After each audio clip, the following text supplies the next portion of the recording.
Aloha. That is the correct response.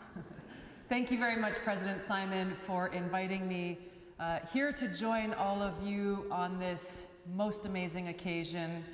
Congratulations to all of you for this tremendous accomplishment. I got to tell you, the view from up here is amazing.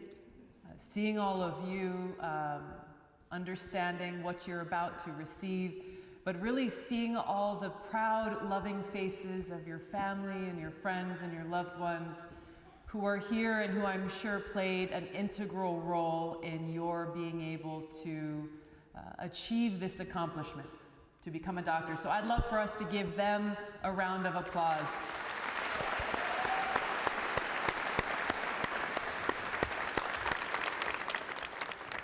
And as you were walking down the aisle here and about to take your seats and hearing your family cheering you on, I felt so inspired and so full of hope because of this vocation that you've chosen. Choosing to be doctors, choosing really a path of service, of putting service above self, dedicating your time and your skills and your energy in caring for those who need care the most. There's no higher calling than this. There's no more rewarding path in life than to dedicate oneself into the service of others. You heard this a few minutes ago. Service above self. I find great inspiration from a quote from Mahatma Gandhi when he said, "The best way to find yourself is to lose yourself in the service of others." This is something I have and continue to do my best to apply in my life. I grew up in Hawaii. I'm the fourth of 5 kids. I have 3 older brothers and a younger sister. And out of the 5 of us kids, by far, I was the most shy, the most introverted kid of everyone. And I was content to have my nose in a book or to spend my time out surfing or hiking out on the beach or in the water. The one thing I found was, as I'd go to the beach, getting ready to get out in the water, is plastic bottles and trash lying around. That disturbed me, got me a little angry, and so what I did was I grabbed some of my friends to go out and start to clean up the beach, start to improve our community. And even at that young age, I experienced that this made me happier than when I was doing anything for myself. And so I knew relatively early on that even though I wasn't sure at that time what path I would choose in my life, I knew that I wanted it to be a path of service. That's what led me to starting an environmental nonprofit as a teenager, to running for and getting elected to the state house at 21 years old, enlisting in the Army National Guard after the terrorist attack on 9/11, and eventually running for Congress. Now, throughout my own journey, throughout this path, there have been obstacles, there have been challenges and naysayers, something I imagine maybe some of you have encountered along your own path. People who say you can't or you shouldn't or you won't. But every step of the way, I have found my focus and my center and foundation on that mission of service, of knowing ultimately that it's not about me. It's about doing all I can in my own life to be of service to others. Now, back in 2004, I was just finishing my first term in the State House. I was campaigning for re-election. Looked to be a relatively easy re-election campaign when our National Guard Brigade combat team was called up for deployment to Iraq. And so there were nearly 3,000 of my brothers and sisters in uniform who were preparing to go to war, most of them for the first time. I found my name was not on the list. I was not one of those who was being told, you will report on this day at this time to go to Iraq. Now, I knew that there was no way I could stay home in beautiful Hawaii and watch my brothers and sisters march off into a war zone. So I went to my commander, young commander named Captain Ross, and I said, "Sir, I gotta go. I'm going with you guys." And he said, "No, you don't understand. You don't have to go. You get to stay home. I said, no, you don't understand. I'm going with you. There's no way I'm staying back. And so when he understood that I was not going to take no for an answer, he said, okay, well, we've got this job that needs to be filled. It was in a field medical unit, and the job was medical logistics and operations, helping support our medics and our physicians. I went and got trained in that job, and we left for Iraq a few months later. It was an experience that completely changed my life. We were based in a camp about 40 miles north of Baghdad. It was 2005, at a time where the war was at its height. There were a lot of casualties. And within the first couple of days of arriving there at the camp, as we were getting settled in, I was making my way around.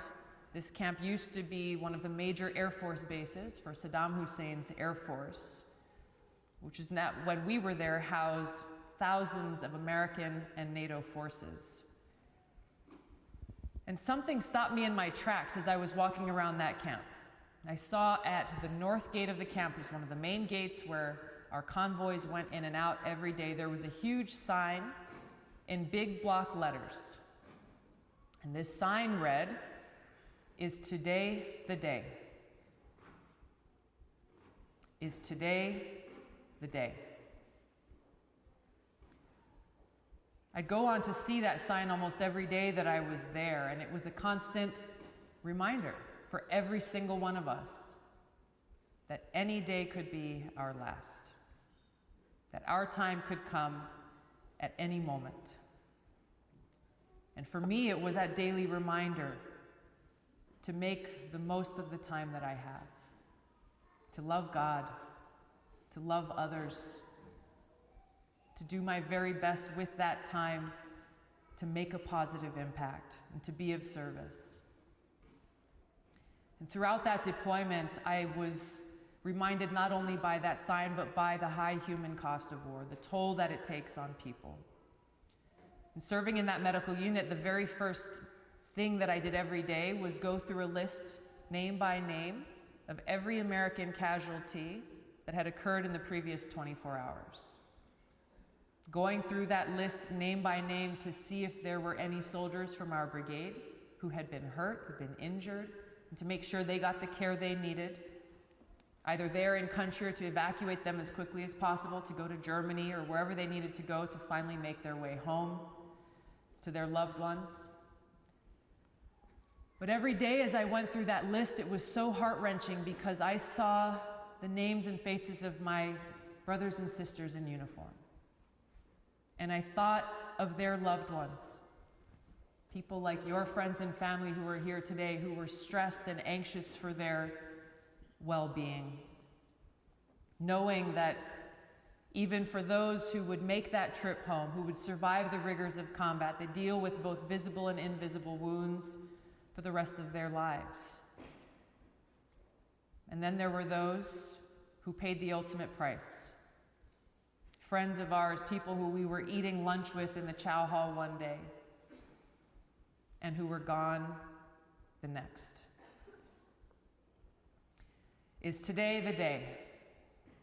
This is a reminder not only real for those of us who were serving in a combat zone, but it's a reminder to every single one of us, because none of us knows when that time will come. So it begs the question, what am I doing with my life? What is my purpose? How am I making the most of the time that I have? Is it to go off and make as much money as you can? To buy the biggest house you can? To consume as much as possible? To satiate that void that never seems to be filled? Or is it to live a life of service? A life of purpose, experiencing that true happiness when you as doctors can not only help bring a smile to someone's face, but to bring a smile to their heart and heal their sickness, to help take away that pain. That deep inner satisfaction that is only found when you put service above self. And I can tell you from my line of work that this principle of service above self, unfortunately, is lacking in far too many of our leaders across sectors in this country, and is the cause of many of the challenges that we face. where we have people in great positions of power and influence, yes, in government, in politics, but also in business and in healthcare, on Wall Street, across the board, who put their own interests ahead of the interests of the people. Instead, what we need most are servant leaders, using their platform and skills and energy towards making a positive impact on our people and our planet. And so that is the charge for each and every one of you as you begin this new phase of your life, to ask yourselves, how do we bring about this change? And recognizing that it starts with every single one of us. Every single one of us, to be that example, to inspire others, to be the change that you wish to see in the world, and doing so by living a life of service through the vocation that you have chosen, caring for those who are in need of help, doing our very best to embody this spirit of service above self, and to each in our own way bring this culture of servant leadership to every community, to every part of our society. And by doing so together, this is how we light the way forward towards a better and brighter future for all. I send you off with my best wishes in the hope that you take this to heart and know how much you, every one of you, can have such a great impact on people and in the world. Thank you so much. Aloha. Namaste.